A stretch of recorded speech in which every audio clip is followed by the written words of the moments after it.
You are listening to episode 15 of the EU Startups podcast, and today we're literally talking about some hot topics with the founders of the sextech startups Beducated and Emjoy.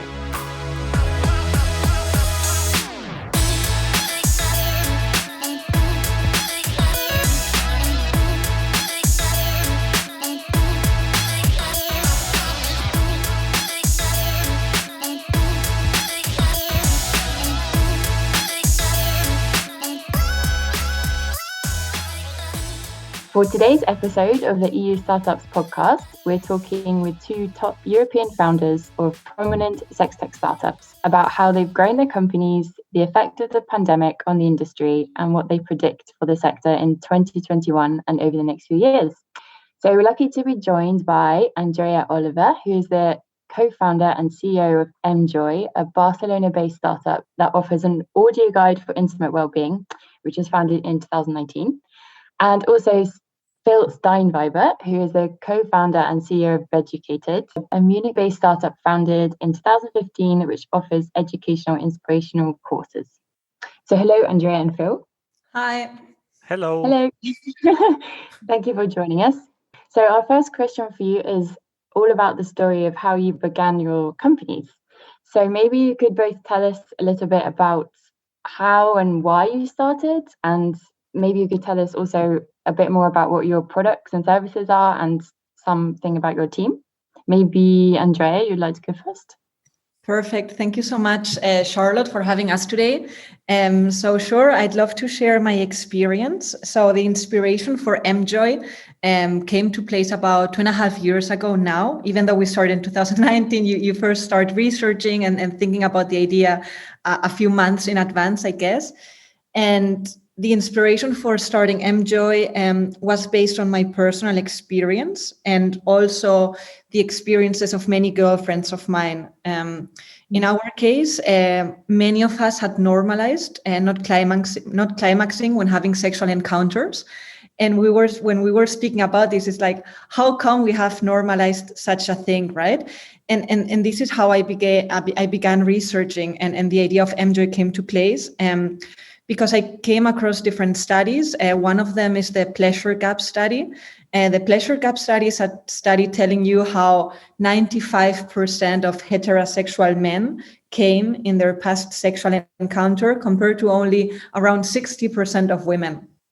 And some other studies showing that 40% of women have some sort of sexual dysfunction. This is a very ugly word, but one of the most common sexual dysfunctions among women, for instance, is having low sex drive. And previously to starting Emjoy, I was working in the venture capital industry. I had been working in VC for the past 4 years. And I had seen the success of startups in the mental health and the fitness space, such as meditation apps and so on. And back in the day, I was shocked not to find an app focusing specifically on female sexual well-being. And this is how the whole idea came to place. And that's when I decided to quit my job in VC to start Emjoy beginnings of 2019. And so what we do in a nutshell, we're a well-being app with all our content in audio, and we focus on female pleasure. In fact, our main use cases are women wanting to discover their bodies and learning what they like. They also want to gain or regain confidence in their sex lives. And finally, they are also looking for a tool to get in the mood.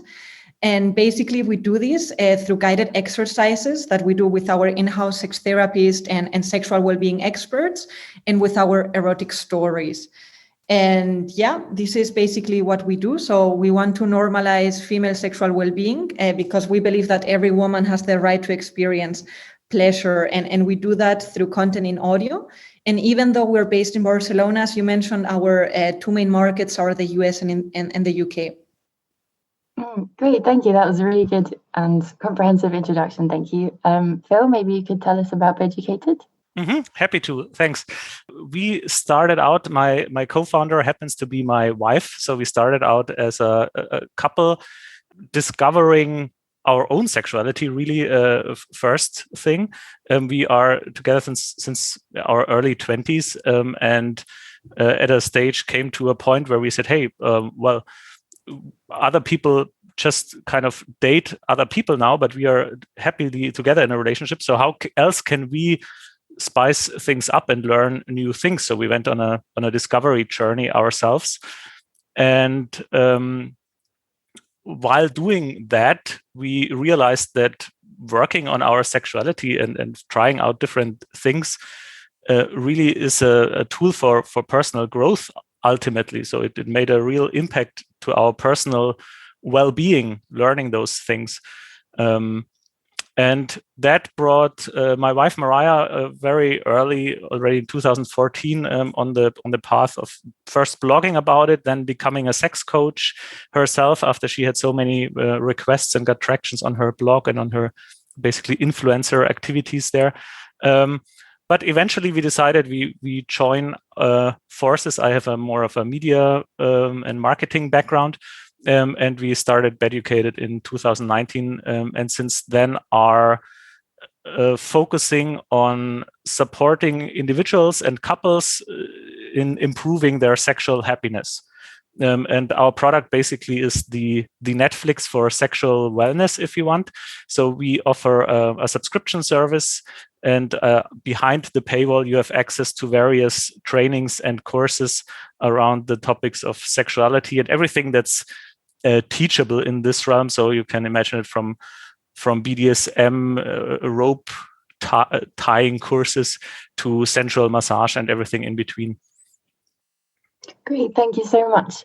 So now I was thinking that we could dive a bit into the experience of your companies over lockdown, because I mean, since almost a year now, maybe more than a year, many countries in Europe and around the world, as we know, have been locked down. And the consensus is that the sex tech industry has experienced a boom. So I wanted to ask you about this in relation to your company specifically, and how COVID has affected the growth of your company and what you've noticed with your customers. Generally, there was an uptrend in online spending time in front of screen, online consuming of online content, which is particularly an uptrend also for the digital products like Andrea's and Beducated, like Emjoy and Beducated. We did see a lot of the physical toy industry, so the sex toys, doing a lot of PR around how 10x their numbers and how all that grew. We didn't see such a strong impact for ourselves, and our assumption is that it also has been a difficult time for relationships and families. So it's not all that everyone has more time, but families and relationships are struggling due to kids being at home. So where do you have space for intimacy in a scenario like that? And on the singles individual side, the whole dating has become very difficult, as we know. And also there, not much interaction is happening, and we focus a lot on relating intimately to others in our product. So that's maybe one explanation, is that those couple and relating with each other companies and products are not having such a high uptrend as the toys, which are like very often used by singles, I assume. That's one thought I have on this, but I'm sure Andrea has to add something from her perspective. Yeah, in fact, I love it because I realized that we are in the exact same space, which is sexual well-being, but I realized that our audiences and use cases are a bit different. And I thought we were pretty similar, but I'm realizing now that it's a bit different, and I'm going to explain now. Because most of our audience, of course, all of them are women, but most of them are single. and this had an impact during the pandemic, because since half of our audience was single, most of our audience are women in their 20s as well. So I feel that our users, like the lockdown brought more attention to self-pleasure and the importance of it, I believe. And as I mentioned previously, our main use case is around discovering yourself, bringing awareness to your wants and needs, exploring what you like, your body, and so on. So for us, the pandemic was pretty beneficial in this sense. We saw the usage of the app, it doubled. And by that, I mean the time that our users spent on the app was twice as much during the months of March till June than comparing that to previous months. We also saw our paying subscriptions triple during those 2 months, which was something crazy. And one trend that we realize, and this is something, as I was mentioning, we have well-being content that we produce with our in-house sex therapists and experts, but then we also have erotic stories. And usually what we've seen is that our users consume both type of contents in a pretty similar way. Our users listen to about 4 or 5 audio sessions per week, and it's equally split between well-being and erotic stories. But during lockdown, we saw that our users were listening to way more erotic stories than well-being content, because I feel that they might be a bit bored at home and maybe they were looking to be entertained rather than working on self-improvement goals and so on. So those were the little things we saw during those months. That's really interesting. So it's maybe important to think about when we talk about growth in the industry to maybe segment it further and say, are we looking at products that are for couples or products that are for people who are single, and also relating to what kind of topic the product is relating to, right? So maybe actually following on from that, thinking about the main interest areas that you've seen, Andrea, you also just mentioned that there are certain topics that people have been interested in these months. What do you think about interest relating to just general mental health in relation to wellness or educational content? Is there any insights that you have around those topics? Sure. Since I was talking about this, maybe I can finish. So when we first launched, initially I thought that women in their 30s and 40s would use us with a so-called sexual dysfunction, that had been in a long-term relationship for a while, that they would have a partner. So that was the audience that we had in mind when we launched about 13 or 14 months ago. And what happened was a bit different. This is funny, no? How you envision something and then when you launch, it's actually something completely different. Because as I was mentioning, our audience is way younger than we thought. Most of them are in their 20s, some of them early 30s. Over half of them are single. And another thing, which is also quite interesting through user interviews and surveys that we have done, is that most of our users do not have a sexual dysfunction. So like all the hypotheses we had at the beginning were a bit wrong. And basically the reason why they are using Emjoy is because they want to experience pleasure through our well-being content and the erotic stories. So our most popular content within all the subjects that we have is content around self-pleasure, and that lets women discover themselves. Like we have guided masturbation practices in which they can explore themselves and find out, okay, do I like more pressure, less pressure, and these sort of things. And then the erotic stories are extremely popular as well. That's really interesting. Phil, do you have any insights related to Beducated? Mm-hmm. So our students, and already the term gives it away, kind of, are really interested in learning something new. So we are an alternative to visiting a BDSM workshop in a Berlin basement or a Tantra course in Bali or those kinds of experiences. And we offer doing something like this in front of your phone or computer, and therefore making it, obviously much easier to access and honoring the whole consent and tricky subjects that are sometimes involved in workshops like this, also in a very comfortable and safe way. So we are a very safe space. Like if something weird happens, you can close the browser tab. And you've left the workshop, so to speak. But of course, nothing weird happens. But that's kind of the safety that also our students are looking for. And basically, their motivation is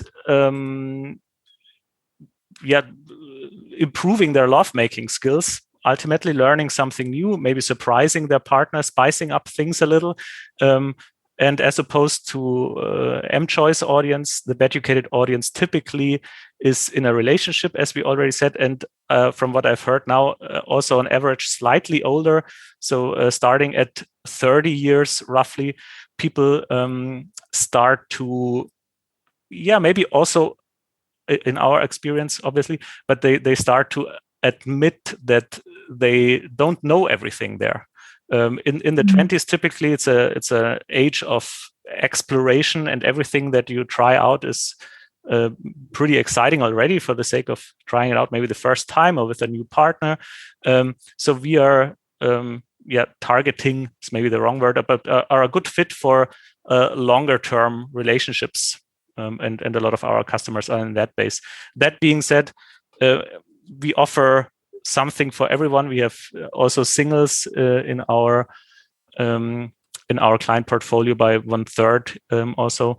So not that it's only a few, and we also have self-discovery and exploration as something that people ask us for. But I think it's a nice distinction from what Andrea just shared. Really interesting to see that it's so multifaceted, and there's it's such an unclaimed space. There are so many audiences and different desires that can still be addressed by a multitude of companies and brands and platforms. It's nice to see. Totally. Yeah, thank you. So I wanted to talk about now the funding of your companies. So I know that Emjoy has secured funding in 2019 and 2020, and Beducated in 2019 as well. So I wondered if you could tell us a bit about your funding strategies, maybe perhaps whether you had decided really on the timing of those funding rounds in relation to growth that you wanted to achieve, whether you have any upcoming funding rounds that you're going to announce soon, and whether you have any advice for other European sextech startups that are potentially looking for funding or thinking about how to strategize this part of their business. So maybe Andrea, you could go first. Sure. Since I come from a VC background, if I speak too much, please cut me, because I can speak about funding for hours. But so in our case, to start the operations of Emjoy, we started with a very small convertible note from business angels.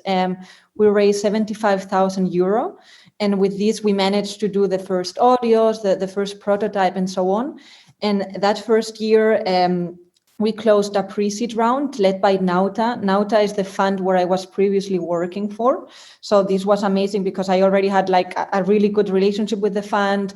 They knew the story from Emjoy since the very beginning. And back in June 2019, we raised 1 million euros. And as you mentioned now, in September, actually August, September, we closed our seed round of 2.5 million euros. And about the seed round, we still had runway, so we could have raised money in 2021. But since I started seeing what was happening with the pandemic, I thought, maybe this is going to take way longer than usually. Usually, you would need between 2 and 6 months to raise one round. But given that we couldn't travel, that funds were maybe investing in existing portfolio companies that needed the money rather than new investments, I decided to start reaching out to funds sooner than I had planned. And since we had experienced that growth during lockdown, that was also pretty convenient. So that's how we managed to raise the 2.5 seed round. And we will have plans of fundraising again. But since we just closed this round, thank God we have now 18 or 24 months to focus only on the business. And because when you're fundraising, and this is one advice for founders as the CEO, it takes a lot of time from you. And something that has happened to me raising for a sextech company is that I have come across many funds that consider us pornography. And if there is nothing wrong with pornography, but if you consider Emjoy a porn company, you haven't understand much of what we do. But we came across several funds that consider us to be pornography. And after several interactions with us, several calls, several data requests, they suddenly said, hey, sorry, we just checked internally with our LPs or our legal team, and we don't want to invest in the space, or we cannot invest in the space. So my number one advice for founders in the sex tech space would be to be very upfront about what they do, like maybe have an introduction call, but until they don't get like a clear statement from the VC or the fund telling them, hey, we have checked and there is no problem with us investing in the space, I would be careful, because in my case, I've lost a lot of time, sometimes with funds, that in the end, they were not allowed to invest in our space. And that was very frustrating. And another advice or thing that a sex tech founder might expect is that you need to educate a lot during the fundraising process, because for us, like the main message that we're trying to put out there, and I think that with Feel and Beducated, it's the same, it's that sexual well-being is part of your general health and well-being. And once you understand that, you see what we do in a different light.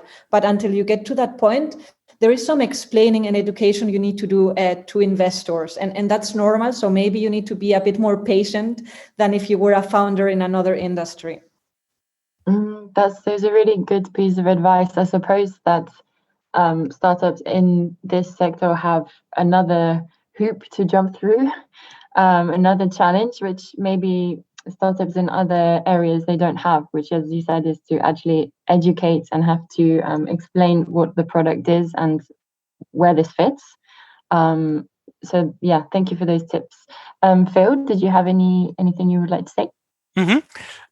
First of all, I think what Andrea said is great, and I can agree to everything, even though my experience is less, especially with venture capital, than she has, obviously. I would say that the disadvantages that our industry has, of course, in the same time has advantages. So it's the fact that a lot of investors are afraid of taking on that topic also means that it's an underfunded market, and there are a lot of opportunities for companies becoming really professional, as opposed to like 10 years ago when there was no professional money, no venture money in that industry at all. I think the landscape shifted a lot, and the investors that are courageous and are part of this, they will no doubt benefit from that, as they have spotted an underfunded market with a lot of opportunities. So that's also what I would recommend everyone starting a startup in this industry, finding the people that have the courage, and also using that as an argument that this is an underfunded market, and and also a very still to be discovered market. Like, we are not competing with each other. There's so many people that still need to learn about the advantages of dealing with this aspect in their life, of educating themselves, of becoming more conscious about their needs and desires. So I see a lot of opportunities, but of course, what Andrea said is totally right, that in practice, it can be exhausting. And you should plan in a little bit more time. It's not like it's a very sexy topic, but for investors, it's not necessarily making it sexier. Shortly to our approach, we did an angel seed round, basically a small one in 2019. We raised 500,000 euros from different angel investors, mainly based in Berlin, and always have the strategy of, we can call it fund strapping, I guess. So we do have a bit of a bootstrapping background, and also with the capital that we got in, we are not building a rocket that either crashes or goes to the moon, but something we want to build something sustainable, which in practice means we are keeping our burn rate under control, so that we make sure we exist as soon as the timing is perfect for mass adoption. Because I think it's pretty much a timing game when the first big VCs on the one hand are open for this topic, and I personally see a lot of progress happening there. And on the other side, of course, also when the customers are are ready to tackle this in a mainstream adoption, and not only like the super interested niche is ready for those topics and products. Yeah, I think it's interesting, what you said about how you can also point out the opportunity, the blue sky opportunity in this sector. And it's a very good tip. Thank you.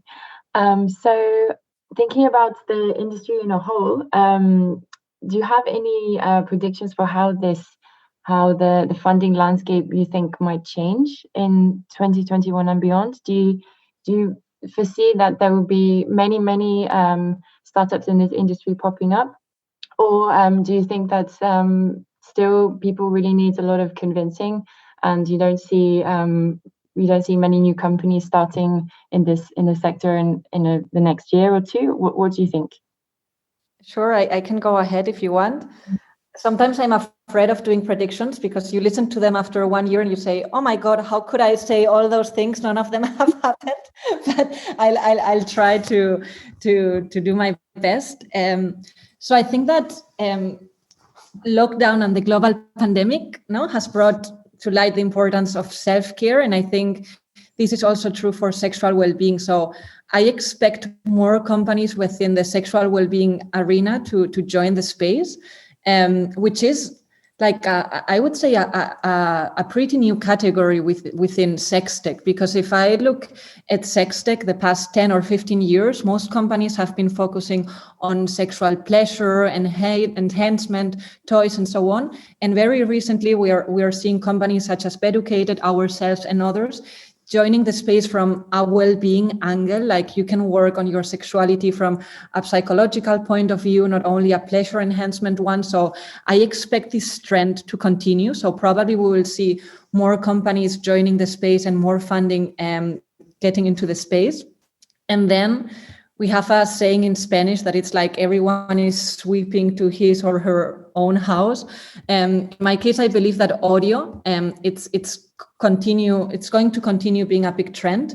In our case, audio erotica or audio sexual well-being, because we're seeing this as well with the rise of podcasts, of audio streaming platforms. Now we've seen the rise of Clubhouse as well. So I feel that audio is going to be one of the main entertainment categories during this year. And of course, I believe that companies within the sex tech industry doing audio will benefit from this trend as well. Thank you. Phil, do you have any predictions for 2021?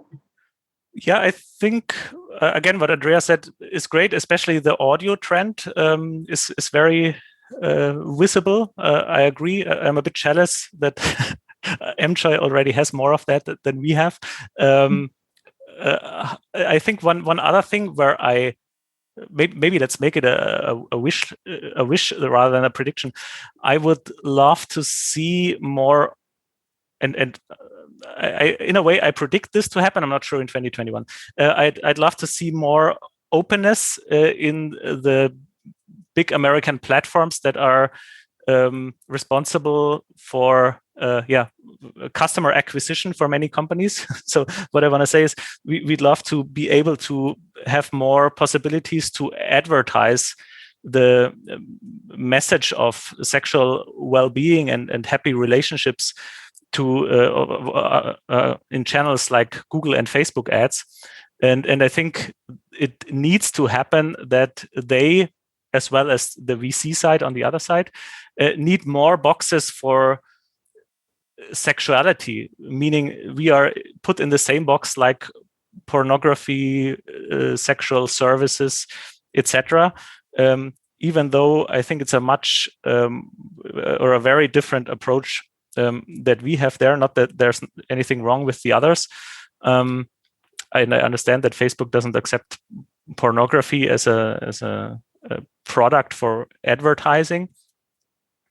However, that's one thing that I hope, or at least I hope more clarity will be there, what's allowed and what's not allowed, because that's very arbitrary sometimes. And that's also connected to how many startups, and especially successful startups, we'll see in that space. Because in our experience, at least, I would be curious what Andrea has to say. In our experience, customer acquisition is the most tricky part in starting a company in that field at the moment. And prediction/hope, that will become a lot easier in the future. This is Yes. the biggest challenge that we have as well. So I think it's great to talk about this because at the very beginning, until summer past year, we were acquiring most of our users through Facebook and Instagram ads. And very recently, a few months ago, the whole category was banned from Facebook and Instagram. So this is, I think that at some point, I've thought about this in the past, like coming together, like a few sexual well-being companies and doing like a small lobby or a small campaign against this, because this is, I agree that the biggest challenge for us is customer acquisition, and you need to be more creative from day zero, like doing partnerships or influencer marketing or affiliate marketing. So you need to think more out of the box rather than turning on the engine of ads. It doesn't work like that for us. Yeah, I totally agree, Andrea, and I'd love to have a conversation about this, how we can all collaborate in this space to raise our voice there. Couple of ideas brainstormed with other founders, and I'm happy to kind of have an ongoing conversation there. And I think our voices need to be heard. Perfect. That's very exciting. So maybe this podcast is the beginning of the first sex tech lobbying organization in Europe. Actually, at EU Startups, we have spoken about this topic with a few other founders. So after the podcast, we'll maybe put you in touch with them so you can organize. That's very exciting. Awesome. So final question for you both.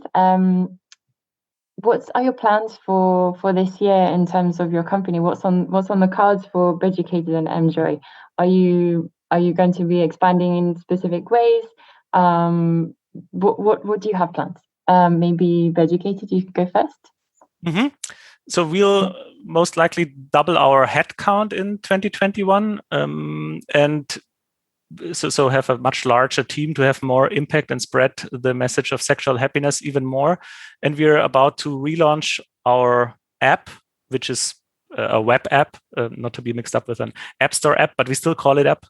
So basically relaunch our whole tech and our whole back-end experience for the user. And on top of that, we keep releasing a ton of new courses and trainings on our platform, and also we'll have new Beducated originals on there soonish. And Emjoy?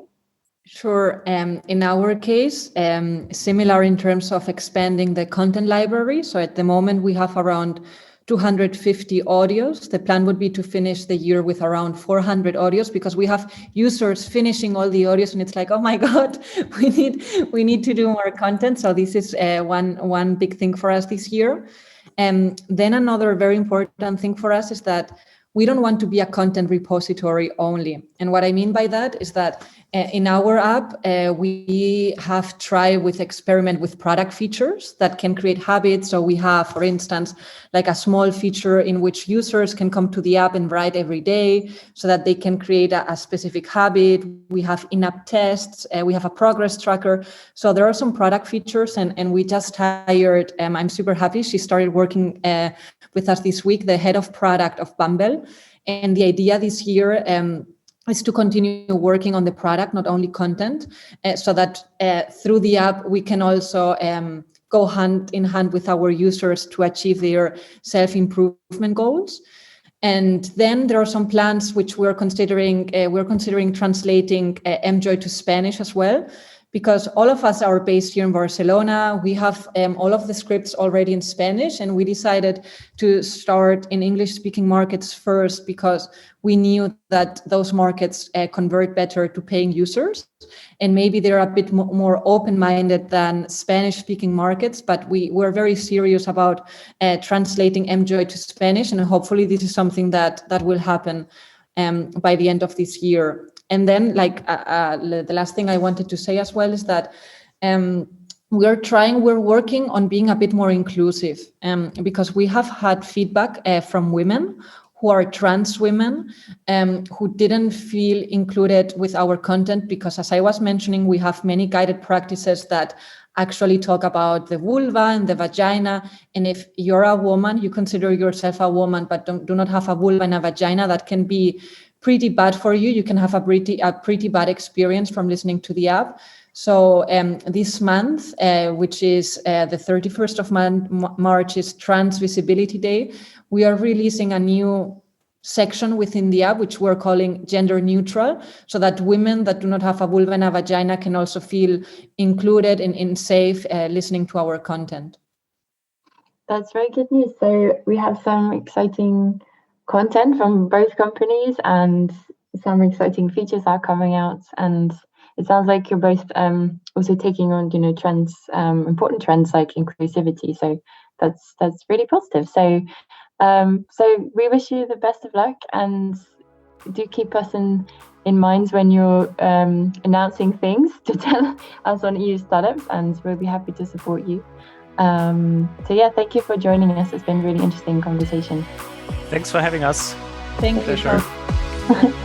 Cool. Bye.